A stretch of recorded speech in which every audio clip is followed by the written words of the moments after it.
നമസ്കാരം. ആർട്ടിഫിഷ്യൽ ഇന്റലിജൻസിന്റെ ലോകം മുന്നോട്ട് പോകുന്നതിന്റെ ഒരു വേഗതയുണ്ടല്ലോ, അത് ശരിക്കും പറഞ്ഞാൽ അവിശ്വസനീയമാണ്. ഈ മാറ്റം എത്ര വലുതാണെന്ന് മനസ്സിലാക്കാൻ ഒരുപാട് ദൂരം പോകുകയൊന്നും വേണ്ട, വെറും ഒരു ദിവസത്തെ വാർത്തകൾ മാത്രം മതി. അപ്പോൾ ഇന്ന് നമ്മൾ നോക്കാൻ പോകുന്നതും അതുതന്നെയാണ്. അതെ, ഈ ചോദ്യം വളരെ പ്രസക്തമാണ്. സത്യം പറഞ്ഞാൽ നമ്മൾ വിചാരിക്കുന്നതിനേക്കാൾ ഒരുപാട് വേഗത്തിലാണ് ഭാവി നമ്മളിലേക്ക് എത്തുന്നത്. അതെന്തുകൊണ്ടാണെന്ന് നമുക്ക് നോക്കാം. അതിൻ്റെ ചില കാരണങ്ങൾ ഞാനിപ്പോൾ കാണിച്ചു തരാം. നിങ്ങൾ ഒന്നോർക്കണം, നമ്മളിനി അങ്ങോട്ട് കാണാൻ പോകുന്ന ഓരോ വലിയ വാർത്തകളും സംഭവിച്ചത് വെറും 24 മണിക്കൂറിനുള്ളിലാണ്. ഒരൊറ്റ ദിവസം കൊണ്ട് നടന്ന പുരോഗതിയാണിത്. അപ്പോൾ ശരി, നമുക്ക് തുടങ്ങാം. പുരോഗതിയുടെ എഞ്ചിൻ, ഈ വിപ്ലവത്തിന് ശക്തി പകരുന്നത്. അതെ, ഏതൊരു വലിയ മാറ്റത്തിനും പിന്നിലൊരു എഞ്ചിൻ കാണുമല്ലോ. ഈ AI വിപ്ലവത്തിന്റെ കാര്യത്തിൽ ആ എഞ്ചിൻ എന്ന് പറയുന്നത് ഹാർഡ്വെയറും അതിന്റെ ഇൻഫ്രാസ്ട്രക്ചറുമാണ്. അപ്പോൾ നമുക്ക് അവിടെ നിന്ന് തന്നെ തുടങ്ങാം. അതെ, എല്ലാത്തിൻ്റെയും തുടക്കം ഹാർഡ്വെയറിലാണ്. അതിൻ്റെ എല്ലാം നടുക്കു നിൽക്കുന്ന ഒരൊറ്റ കമ്പനിയുണ്ട്, എൻവിഡിയ. സത്യം പറഞ്ഞാൽ AI ഇൻഡസ്ട്രിയുടെ ഹാർഡ്വെയർ ഏത് ദിശയിലേക്കാണ് പോകുന്നതെന്ന് തീരുമാനിക്കുന്നത് തന്നെ എൻവിഡിയയുടെ GTC കോൺഫറൻസ് ആണ്. അതുകൊണ്ട് തന്നെ ലോകം മുഴുവൻ ഉറ്റുനോക്കുന്നത് അങ്ങോട്ടേക്കാണ്. 30,000-ൽ കൂടുതൽ, അത്രയും ആളുകളാണ് ഈ വർഷത്തെ എൻവിഡിയയുടെ GTC കോൺഫറൻസിൽ പങ്കെടുക്കുന്നത്. നിങ്ങളൊന്ന് ആലോചിച്ചു നോക്കൂ. ഇതൊന്നും വെറുമൊരു ടെക് കോൺഫറൻസ് അല്ല, ഇത് AI ലോകത്തിൻ്റെ ഒരു വലിയ സംഗമം തന്നെയാണ്. ഈ ഒരു സംഖ്യ മാത്രം മതി ഇതിൻ്റെ പ്രാധാന്യം മനസ്സിലാക്കാൻ. അപ്പോൾ എൻവിഡിയയിൽ നിന്നും എന്തൊക്കെയാണ് വരാനിരിക്കുന്നത്? ഒരുപാട് കാര്യങ്ങളുണ്ട്. AI ഏജന്റുകൾക്ക് വേണ്ടി പ്രത്യേകമുണ്ടാക്കിയ പുതിയ CPUകൾ വരുന്നുണ്ട്. CPUകൾ മാത്രമുള്ള റാക്കുകൾ വരുന്നുണ്ട്.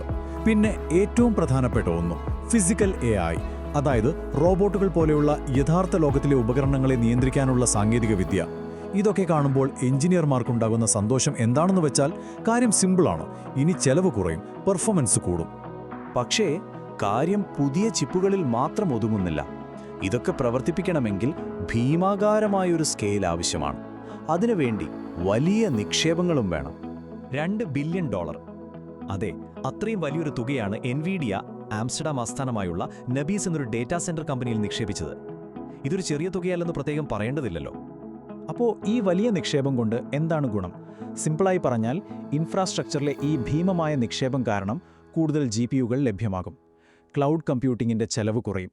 ഇതിൻ്റെ ഏറ്റവും വലിയ ഗുണം കിട്ടാൻ പോകുന്നത് ചെറിയ ടീമുകൾക്കും സ്റ്റാർട്ടപ്പുകൾക്കുമാണ്. അവർക്കും ഇനി കുറഞ്ഞ ചെലവിൽ AI പരീക്ഷിക്കാനും പുതിയ കാര്യങ്ങൾ ഉണ്ടാക്കാനും സാധിക്കും. ബുദ്ധിക്ക് വേണ്ടിയുള്ള ഓട്ടം, തലച്ചോറുകളുടെ യുദ്ധം. അപ്പോൾ നമ്മുടെ കയ്യിൽ ശക്തമായൊരു എഞ്ചിനുണ്ട്. ഇനി വേണ്ടത് അതിനെ നിയന്ത്രിക്കാനുള്ള തലച്ചോറാണല്ലേ? അതാണ് AI മോഡലുകൾ. ഇവിടെയാണ് ശരിക്കുമുള്ള മത്സരം നടക്കുന്നത്. ഒരു യുദ്ധമെന്ന് തന്നെ പറയാം. ഈ മോഡൽ യുദ്ധം എങ്ങനെയാണെന്ന് നോക്കൂ. ഒരു വശത്ത് OpenAI അവിടെ പുതിയ GPT 5.4 പുറത്തിറക്കി. പഴയതിനേക്കാൾ വസ്തുതാപരമായ പിശകുകൾ കുറവാണ്. റീസണിംഗ് കപ്പാസിറ്റി കൂടിയിട്ടുണ്ട്. അവർ മുന്നോട്ട് കുതിക്കുകയാണ്.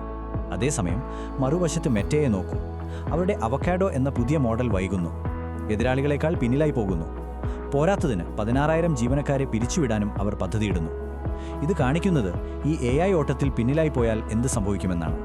എന്നാൽ എല്ലാവരും ഇങ്ങനെ പരസ്പരം മത്സരിച്ച് മുന്നോട്ടു പോകാനല്ല നോക്കുന്നത്. ചിലരാകട്ടെ ഒരുമിച്ച് പ്രവർത്തിക്കാനാണ് തീരുമാനിക്കുന്നത്, അതായത് പങ്കാളിത്തത്തിലൂടെ. അതെ, ആപ്പിൾ അവരുടെ സിരിയെ പൂർണ്ണമായി ഉടച്ചുവാർക്കുകയാണ്.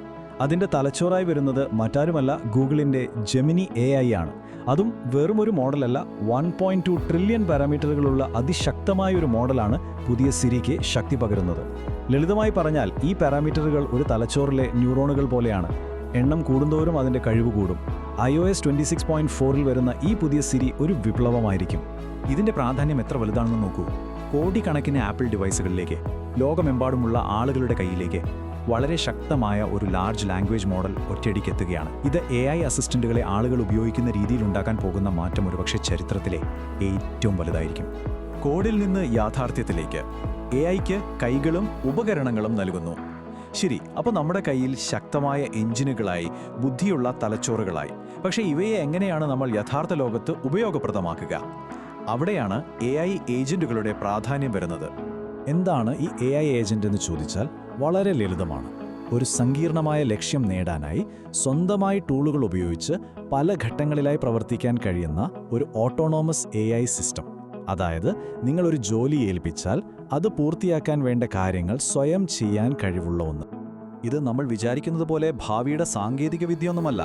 ലാങ്ചെയിൻ നടത്തിയൊരു സർവേ അനുസരിച്ച് പകുതിയിലധികം സ്ഥാപനങ്ങളും, അതായത് 57.3%, ഇപ്പോൾ തന്നെ AI ഏജന്റുകളെ പ്രൊഡക്ഷനിൽ ഉപയോഗിക്കുന്നുണ്ട്, അതായത് യഥാർത്ഥ ജോലികൾക്ക്. ബാക്കി 42.7% പേർ ഡെവലപ്മെന്റ് ഘട്ടത്തിലാണ്. ഇത് വെറുമൊരു പരീക്ഷണമല്ലെന്ന സാരം. ഈ ഏജന്റുകളെ നിർമ്മിക്കാനുള്ള ടൂളുകളും ഇപ്പോൾ വളരെ വേഗത്തിൽ മെച്ചപ്പെടുന്നുണ്ട്. ഒന്നാമതായി ലാംഗ്രാഫ് എന്ന ഫ്രെയിംവർക്ക് ഇപ്പോൾ പ്രൊഡക്ഷനു വേണ്ടി തയ്യാറായി കഴിഞ്ഞു. ഇത് ഏജന്റുകളെ നിർമ്മിക്കുന്നത് എളുപ്പമാക്കും. രണ്ടാമതായി മോഡൽ കോണ്ടെക്സ്റ്റ് പ്രോട്ടോകോൾ, അതായത് MCP. ഇത് ഏജന്റുകളെ മറ്റ് എന്റർപ്രൈസ് ടൂളുകളുമായി ബന്ധിപ്പിക്കാൻ ഒരു സ്റ്റാൻഡേർഡ് രീതി ഉണ്ടാക്കുകയാണ്. ചുരുക്കി പറഞ്ഞാൽ ഡെവലപ്പർമാർക്ക് കാര്യങ്ങൾ കൂടുതൽ എളുപ്പമാവുകയാണ്. പക്ഷേ ഒരു നിമിഷം, ഈ AI ഏജന്റുകൾക്ക് ഒരു ശരീരം കൂടി ലഭിച്ചാൽ എന്ത് സംഭവിക്കും? അതായത് സോഫ്റ്റ്വെയർ എന്ന തലച്ചോറിനൊരു റോബോട്ട് എന്ന ശരീരം കിട്ടിയാൽ? ഫിസിക്കൽ AIയിലേക്കുള്ള നിക്ഷേപം കുതിച്ചുയരുകയാണ്. കഴിഞ്ഞ വർഷം ഉണ്ടായിരുന്നതിനേക്കാൾ ഏകദേശം ഇരട്ടി നിക്ഷേപമാണ് ഈ വർഷം ഈ മേഖലയിലേക്ക് വരാൻ പോകുന്നത്. ഒരു കാര്യം വ്യക്തമാണ്, പണം എങ്ങോട്ടാണോ ഒഴുകുന്നത്, ഭാവി അവിടെയാണ് രൂപപ്പെടുന്നത്. ഈ കുതിച്ചുചാട്ടത്തിന് ഒരുപാട് ഉദാഹരണങ്ങളുണ്ട്. ഇന്റലിന്റെ ഉപകമ്പനിയായ മൊബൈലൈ ഒരു റോബോട്ടിക് സ്റ്റാർട്ടപ്പിനെ $900 മില്യൺ ഏറ്റെടുത്തത്. അതുപോലെ ക്വാൾകോം റോബോട്ടുകൾക്ക് വേണ്ടി മാത്രമായി ആർഡുയിനോ വെന്റുനോ ക്യൂ എന്നൊരു പുതിയ കമ്പ്യൂട്ടർ ചിപ്പ് പുറത്തിറക്കി. അതായത് സോഫ്റ്റ്വെയറിന്റെ മുന്നേറ്റം ഇപ്പോൾ ശക്തമായ ഹാർഡ്വെയറിലേക്കും പടരുകയാണ്. പ്രധാന ആശയം AI ഭാവി ഇപ്പോഴാണ്. അപ്പോൾ ഈ ഒരു ദിവസത്തെ വാർത്തകളിൽ നിന്ന് നമുക്ക് എന്താണ് മനസ്സിലാക്കാൻ കഴിയുന്നത്? നമുക്കെല്ലാം ഒന്ന് ചേർത്ത് വായിച്ചു നോക്കാം. ഒരു ഡാറ്റാ സെന്ററിലെ ചിപ്പുകളിൽ നിന്ന് തുടങ്ങി നിങ്ങളുടെ ഫോണിലെ സോഫ്റ്റ്വെയറിലൂടെ ഒരു ഫാക്ടറിയിലെ റോബോട്ട് വരെ AI ഇക്കോസിസ്റ്റത്തിന്റെ എല്ലാ ഭാഗങ്ങളും ഒരുമിച്ച് ഒരു വലിയ കുതിച്ചുചാട്ടം നടത്തിയിരിക്കുകയാണ്. അതും വെറും ഒരൊറ്റ ദിവസം കൊണ്ട്. അപ്പോൾ ഇതാണ് നമ്മളെ ചിന്തിപ്പിക്കേണ്ട ചോദ്യം. ഒരൊറ്റ ദിവസം കൊണ്ട് ഇത്രയധികം മാറ്റങ്ങൾ സംഭവിക്കുമെങ്കിൽ ഒരു വർഷം കഴിയുമ്പോൾ നമ്മുടെ ലോകം എങ്ങനെയായിരിക്കും? ഈ ഒരു ചോദ്യം നിങ്ങളോടൊപ്പം വിട്ടുകൊണ്ട് ഇന്നത്തെ ഈ വിവരണം അവസാനിപ്പിക്കുന്നു.